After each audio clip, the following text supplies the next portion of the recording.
Good day to you. This is the second of our discussions on Arthur Adkins and some of his essays that I collected 9 of his essays in this book that's recently available. And today I'm going to be talking with Chris Cosans, who has a PhD from the Conceptual Foundations of Science and a master's degree in anatomy both from the University of Chicago. His dissertation was on how dissection and anatomical experiments began in the Greek and Roman worlds. He took Greek and philosophy classes with Arthur Adkins when he was a graduate student. He additionally got a master's in economics from the University of Maryland to do research on Hans Jonas's idea that if we could ground economic philosophy on a philosophy of nature, like that advocated by Aristotle and Galen, our society could better address the problems of pollution. Chris has taught philosophy, biological sciences, and economics at various schools like St. John's College in Annapolis, Maryland, George Washington University in DC, Virginia Tech, the University of Mary Washington.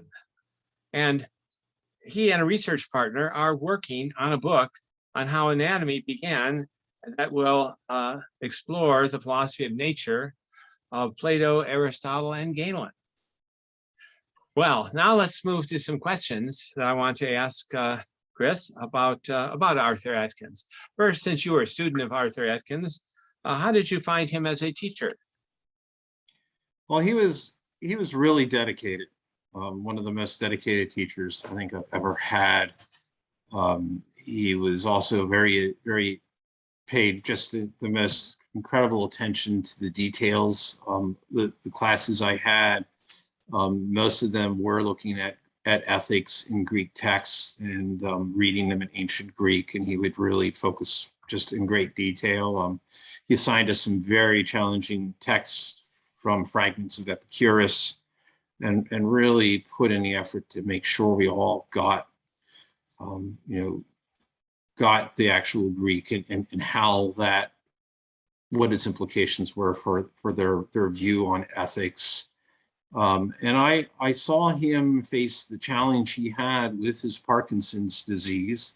The first quarter I took a class with him, he was in the classroom and you could see the challenges the illness was giving him, and he would come to class every session and he would do everything he could to focus on that. After that quarter, in order to keep teaching, and that's what he was dedicated to. Even though he couldn't come to the university anymore, he had classes in his apartment, and it was a very welcoming environment. He had really friendly cats who would come up to you, and he really just was very dedicated throughout that, and even where I think many people would not have placed the kind of value in the time for teaching. He just was dedicated to it with all the energy he had. Yes, it certainly was a wonderful man. Now, what do you make of Adkins' analysis of aletheia, which focus on not forgetting, using etymology instead of referring to a notion of truth that we would recognize today? I really think in this paper, which is reprinted in your book, it's chapter 5, we really see just how detailed and thorough a thinker he is. And so there is a Greek word, leth, which is associated with forgetting. Alpha is a negation symbol in Greek or sound. And so somebody from a naive point of view, or just what seems obvious, would think, well, truth must be not forgetting. And he does note that this is a thesis that's pretty seductive, given that the culture of the Homeric poets was before writing. It was an oral tradition. And so this whole idea of the poet keeping things in memory with bards who would children would be trained as bards to keep cultural memory alive.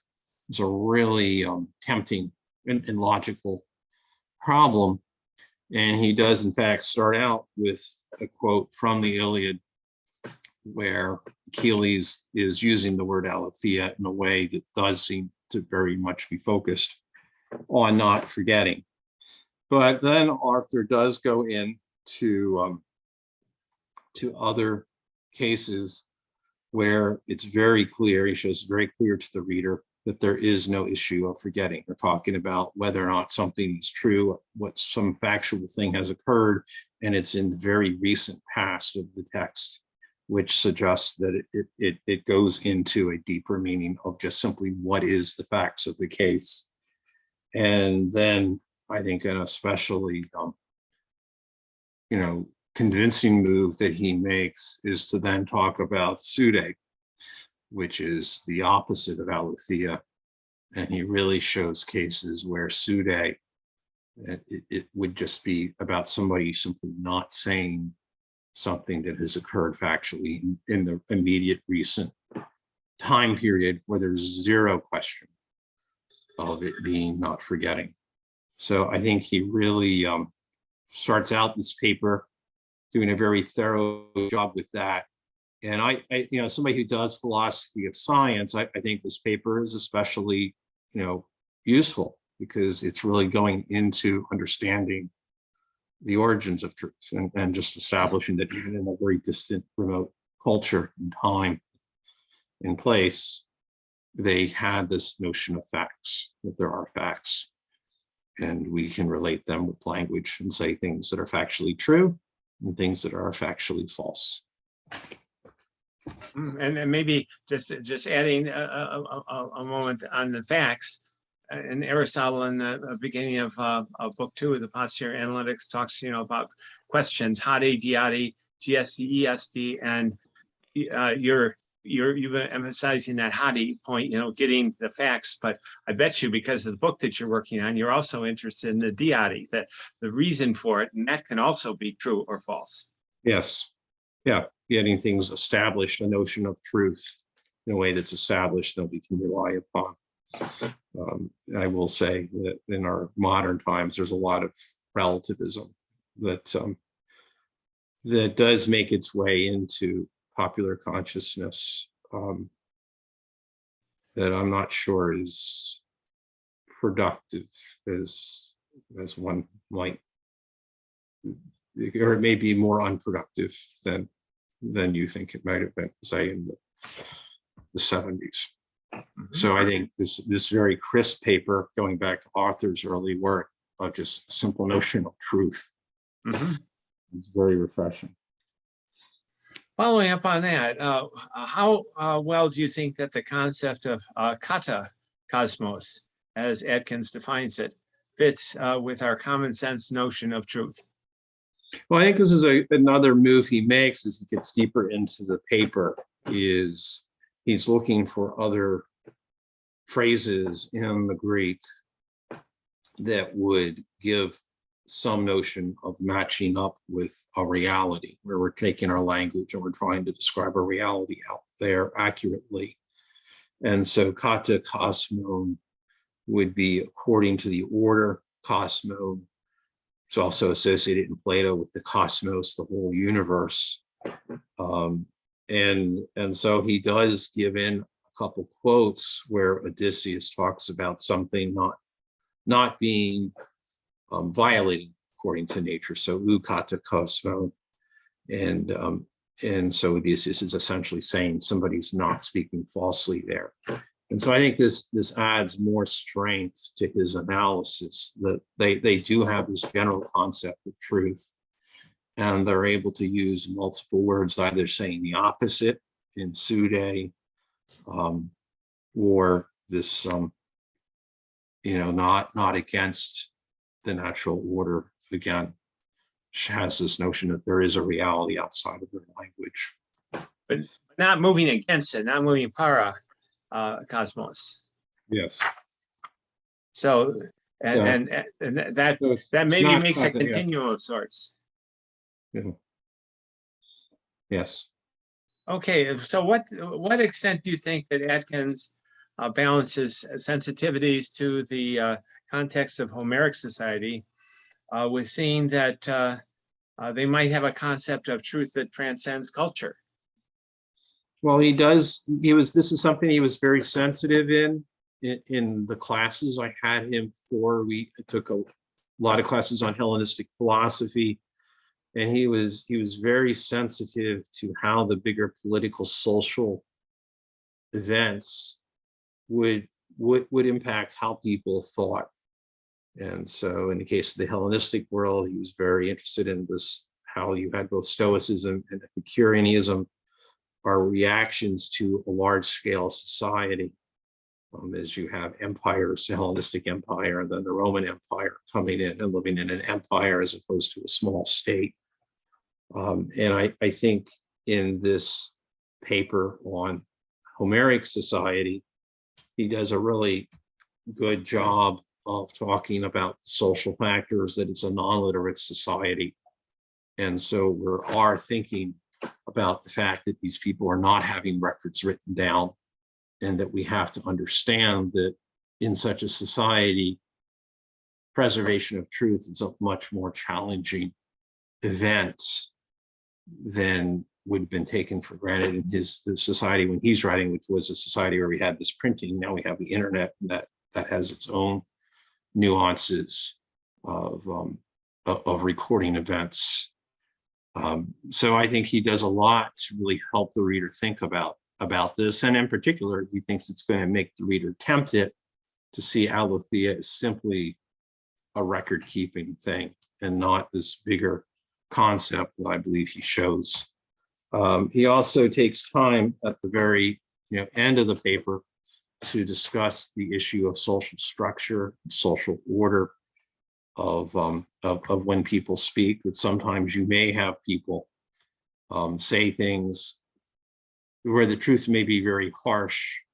You might be more polite and graceful to not be so blunt if there's people of different social status talking together, so that we can see those structures where people seem to be putting honey over the truth. But if you pay attention to the social context, you see there's these other overriding reasons. And that didn't mean that culture didn't have an understanding of truth. It's that they had this social overriding, but that when you get equals speaking to equals, the truth, even if it's unpleasant, can be spoken. And it also makes some good references, I think, that are helpful about the shame culture too, and how that portrays looking at the facts.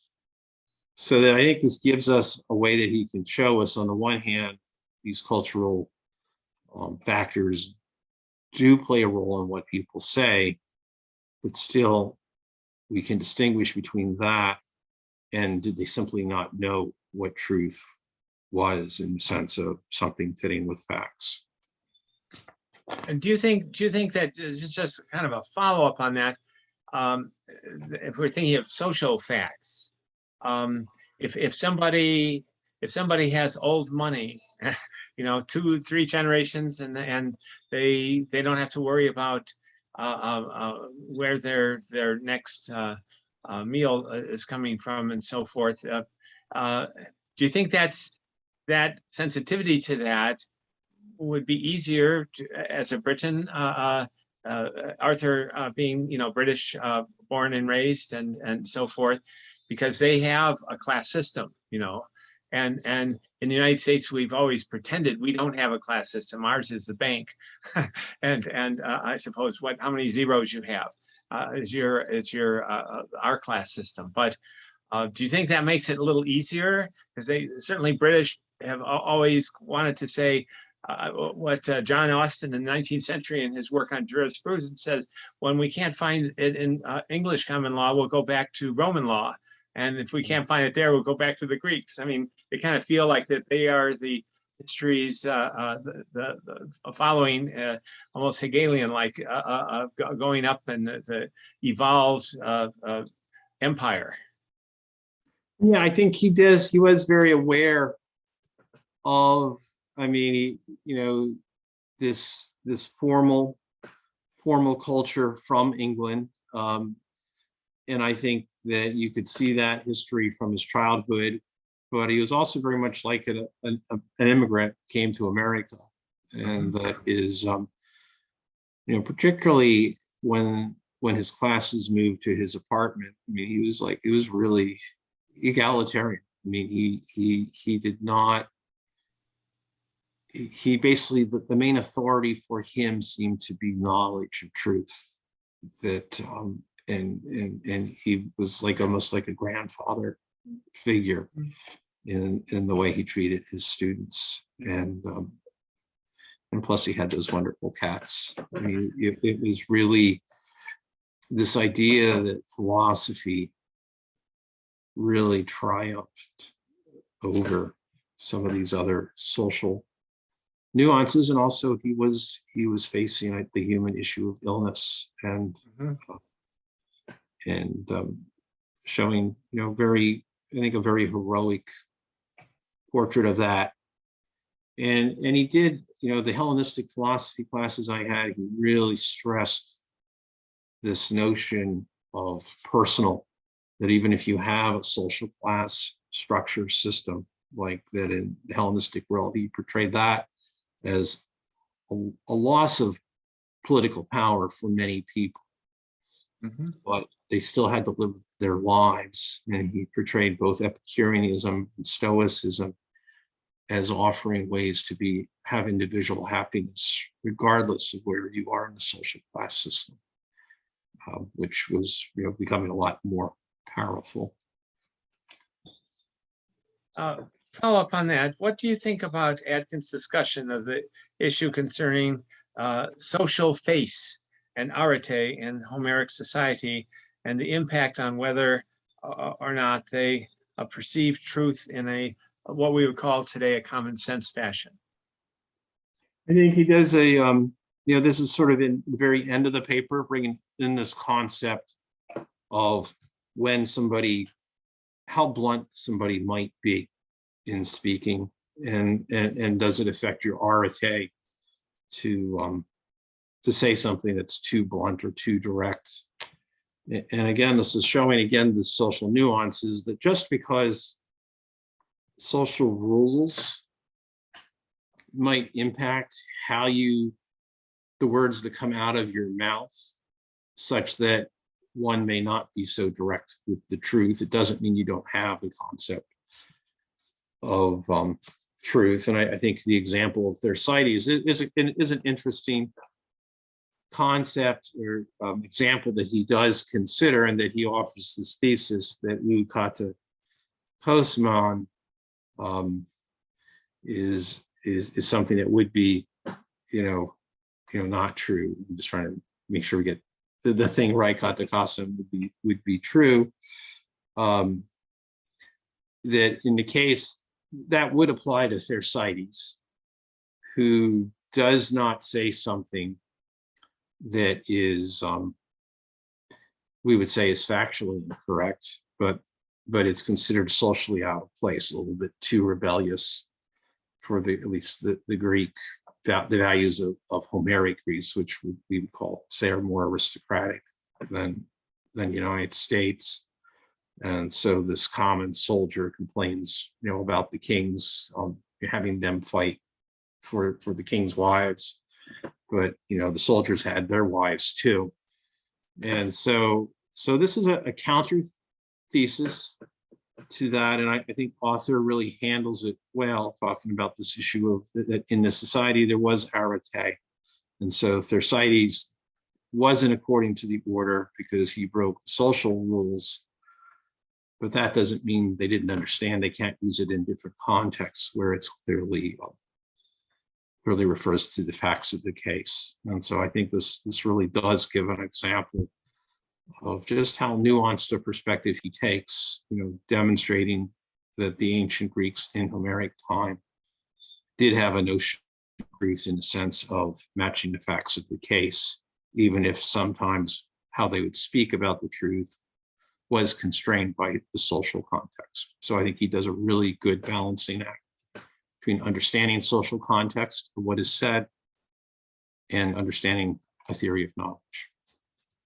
Yeah, it's early on in the essay, he mentions a limitation on what you can know with the Telemachus example. You know, the was Odysseus your father? You know, that how many of us remember our birth moment? Yes. And how many fathers would have been there, and especially in Homeric times? So that's you know. There is some truth available to him, like, do you know you were told this? Or do you know that you don't know? Which sounds like a self-referential question.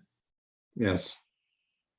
And so that's kind of interesting. And he doesn't make a whole lot of it, but self-referential questions are oftentimes, you know, thought to be the basis of Gödel's theorem and Russell's paradox. I mean, they are tough ones, and so possibly, you know, we have something like that happening in among some people drifting through the ancient 4th century Athens or something. Yes. Yeah, I think he does a very good job. That's speaking of places where it's hard to know the truth, and that can be expressed, but that doesn't mean you still don't know simple facts like did you eat a bunch of olives 2 hours ago for a snack before the conversation? Yeah, it's, I guess, and we have that same trouble today in philosophy, you know, thinking about what we know and how much of it that we know, and his nuance of different sorts of how, you know, well ordered the sentence is, and that degree we probably do better, because so much so it seems to be so much better just to say on off, you know, yes, no, and not take these degrees of truth and degrees of knowing, but that does seem to be moving us away from a common sense notion of truth. Yeah, I mean, I told him I was learning ancient Greek to do a dissertation on how dissection and experiments started to get a notion of truth, and he was very supportive of that mission. And he would say it's true, the heart is inside the chest as well. I don't think he would say that's not, that is true. Yes. It's not a social construct. Yes. Well, I thank you so much, Chris, for your insights on this essay, and some of your reminiscences of being a student of Arthur. A big part of this is to try to renew discussion among many to think about Adkins' work and Adkins as a person. And this is a good thing if we can get some more people to read it for themselves and make up their own minds. I hope so. I'm really glad you've been doing this book. His work definitely, he was a great teacher, absolute great teacher.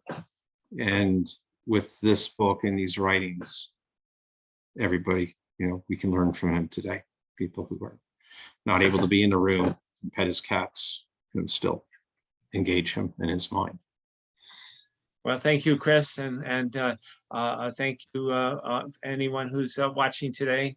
And we'll be picking up with another interview in the next month. Thank you. Bye-bye. Okay.